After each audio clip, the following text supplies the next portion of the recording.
Hey digital investors, what's going on? Welcome back to another video where we cover everything that's going on in the crypto space. This one's going to be a quicker than usual one. I just want to fire off a couple of things that are going on right now, mainly regarding Stellar's XLM, Ripple's XRP, and some Bitcoin data that we have going on. If you guys are frequent viewers of the show, you'd like to show some support, tap the like button. It helps a ton for the YouTube algorithm. And with that said, guys, we're going to hop right into it. Again, this one's going to be very to the point. So XLM shoots over 5% as the SDF highlights Q2 accomplishments. Stellar's XLM price is trading 5.5% higher as the overall cryptocurrency market comes under pressure.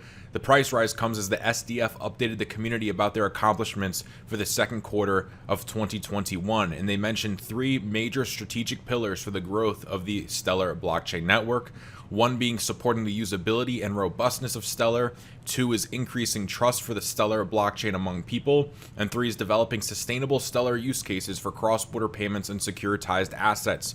In the Q2 report, the SDF shares what they have accomplished in the last quarter, measuring against these three pillars.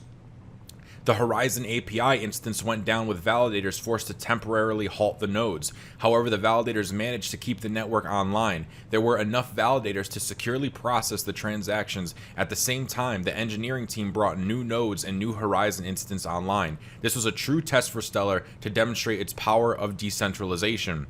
In Q2 of 2021, the total accounts on the blockchain jumped 20% year over year. Similarly, total payments were up by a staggering 160%, and total operations processed were up by 173%. The average daily DEX volumes were also up by 27%. So the network growth is looking very, very healthy. The relevant assets tied to financial instruments like stocks and fiat saw a 58% increase year over year. Thus, the on-network transaction volumes for these relevant assets were also up by 760% year over year. And here we have Stellar Community Funding at investments. The Stellar Community Fund seed round awarded 8 projects with $5 million in funding. By the end of June last month, a new SCF round went live, to which 40 projects applied for. And additionally, the SDF made 2 enterprise fund investments in AirTM and Tribal Credit, pouring a total of $18 million last quarter. The AirTM investment alone was $15 million and the largest from the foundation. And they also have some protocol upgrades and network liquidity following the bug in early April 2021, which disrupted the network nodes. I don't remember if you guys recall that, but I think we covered it when, we definitely covered it when that happened. So the foundation introduced 2 protocol upgrades. Protocol 16 helped all the affected validator nodes to restore service, and Protocol 17 introduced an interesting feature dubbed asset clawback. This allowed issuers of financial instruments to comply with regulatory requirements.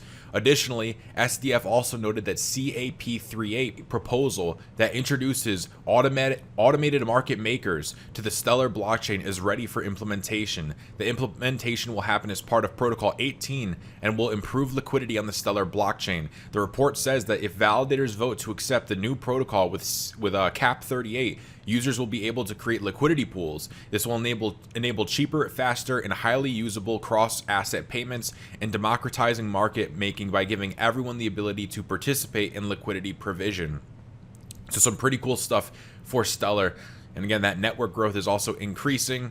And this is all coming out of their Q2 report. And we have a 5% spike because of it. So pretty interesting stuff. Now, we also have some good stuff for Ripple and XRP. Big victory for Ripple. Judge denies SEC's motion to quash Hinman deposition. So what is going on here? In a hearing on Thursday, U.S. federal judge ruled against the SEC in its motion to quash the deposition of William Hinman, the former director of its division of corporate finance. And for those of you guys who don't know, Hinman is kind of a very controversial character here because he's known as being the SEC official who declared that Ether and Bitcoin were not securities. It says a statement that has taken center stage in XRP security violations allegations, right? And that was one thing that, people have been bringing out, the XRP community's been bringing out from the very beginning is, how did this guy declare Bitcoin and Ethereum not a security? And if Bitcoin and Ethereum are not a security, how is he declaring XRP not a security, right?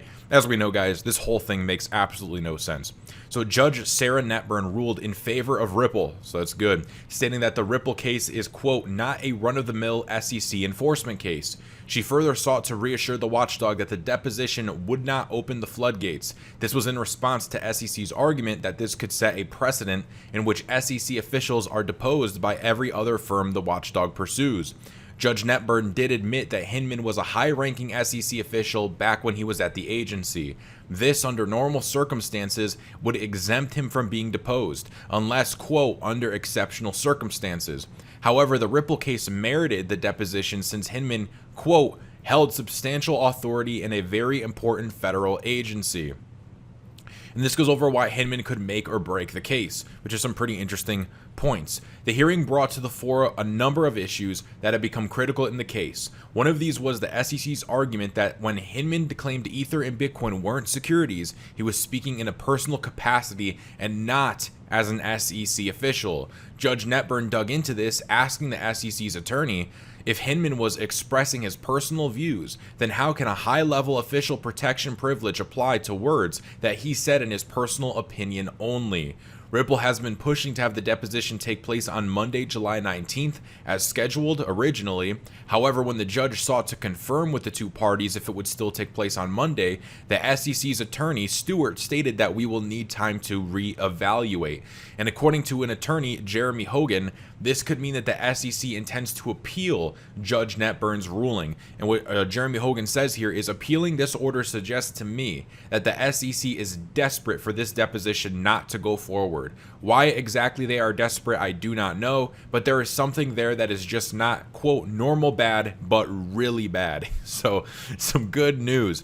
Hogan further revealed that there's a caveat to the deposition and that Judge Netburn will probably limit the scope of what Ripple can ask Hinman, saying that what I'm saying is that there is something to be unearthed here, and the question is, will Ripple be able to unearth it, right? So there's something shady going on, which we all know, right? The entire case makes absolutely no sense. So will Ripple be able to figure out what is going on shady and bring that to light? I got a good feeling that they probably will, right? Just look at the Ripple team. It is nothing but brains. As the attorney further revealed, the XRP community has been a big reason for the judge's decision. Judge Netburn acknowledged that there is a significant public interest in the Ripple case, which makes it an exceptional one. This was one of the reasons she decided to move forward with the Hinman deposition. So pretty interesting stuff, right? The XRP community is literally having an impact on Judge Netburn. that is pretty crazy stuff, right? It just goes to show you cannot underestimate, a group of people coming together, in this case the XRP community, and making their voices heard, right? It shows that stuff definitely works. So anyways, guys, really cool stuff for Stellar and XLM, and even cooler stuff for Ripple and XRP. So excited to see how this plays out. And again, as we get more and more information on this case that makes absolutely no sense, and is, again, just makes no sense, we're starting to see that the SEC is probably going to lose, right? At this point, it does not look like it's going in the SEC's favor at all.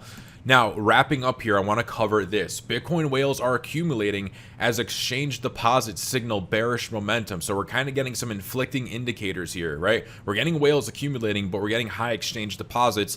And usually when we're getting high exchange deposits, they're saying that signals, some selling. Why would you be sending your crypto to an exchange unless you plan on selling, right? Which we've seen before in the past. So Bitcoin whales are accumulating, while exchanges see an increase in deposits, potentially signaling a bearish selling pressure. Sentiment stated that the millionaire tier of addresses, and these would be addresses that hold 110,000 Bitcoin, is still continuing to climb. The cumulative amount of holdings for these whales has increased by 100,000 Bitcoin since the 21st of May. Now here's this chart, right? We're seeing this purple line here. If we go to more recently, we are seeing this purple line going up. This is Bitcoin whale holdings, okay? Purple line is the holdings of these Bitcoin whales. It is going up, and whereas here is the Bitcoin price in green, and the Bitcoin price is going down, right? And they're saying, hey, we could be getting some possible bearish momentum because we're also seeing a lot of deposits to exchanges.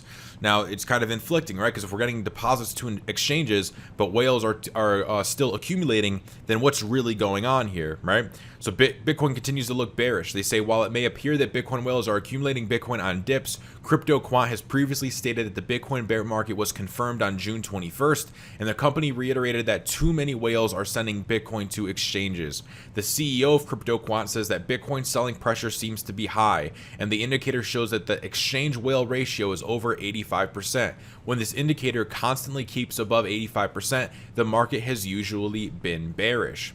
And it goes over Bitcoin volume surges. The company indicates that Bitcoin is trading near the lows of a significant on-chain volume volume node.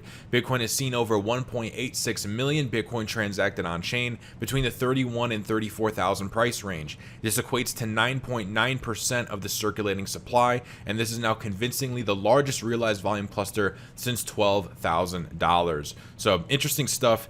And I want to ask you guys, what do you guys think, right? We have Bitcoin whales accumulating, we have the Bitcoin price going down, and we're having more deposits hit exchanges. So in the short term, what do you think this means? Do you guys think we're going to be dropping even further? Maybe we're just going to be going sideways, or do you think we're going to turn around and start seeing some bullish action? Again, everything seems very conflicting right now. Like nobody really knows what exactly is going to do, where exactly we're going to turn. You guys already know my opinions on the market, so I'm not going to state them again. Rather, I'm going to ask you guys, what do you guys think? Anyways, that's the video for today. Again, a very quick one. Just wanted to bang off a few pieces of news here for you guys. If you enjoyed the video, make sure you tap the like. It really does help a ton to grow the channel. And make sure you subscribe and hit the bell if you want to stay updated on everything that is going on inside of the crypto markets. With that said, guys, have a great day, and I will see you on the next one.